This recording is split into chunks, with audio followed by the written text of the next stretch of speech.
দেখতে পাচ্ছেন এগুলো সব আমার লাল কোকা কবুতর। এখন ঠান্ডার সময় খাবারটা একটু দেরি করেই দিই। লাল এবং কালো কোকা কবুতর, তাছাড়া অসংখ্য কবুতর বিভিন্ন ঘরে আছে এবং ডিম বাচ্চাও করতেছে।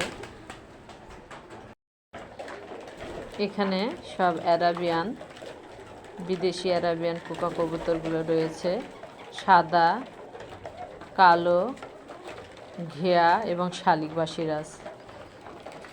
এবং এখন আমি খাবার দেওয়ার সময় দেখলাম নিচে এত ঘর দেখতে পাচ্ছেন, এত স্ট্রাকচার, এত ঘর, সব ঘর বাদে কবুতর যেখানে ভালো লাগে সুখ পায় সেখানে যে বাচ্চা করে।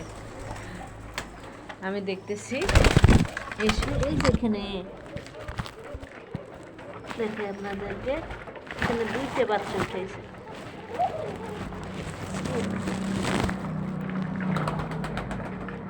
এখানে 2টে বাচ্চা উঠেছে একবারে নিচের ফ্লোরে, মেঝেতে। তাই আমি এখানে আসলে প্রত্যেক দিনই কবুতর চেক করতে হয়, বাচ্চাগুলো দেখতে হয়। তো এসে দেখতেছি এখানে 2টে বাচ্চা উঠাইছে।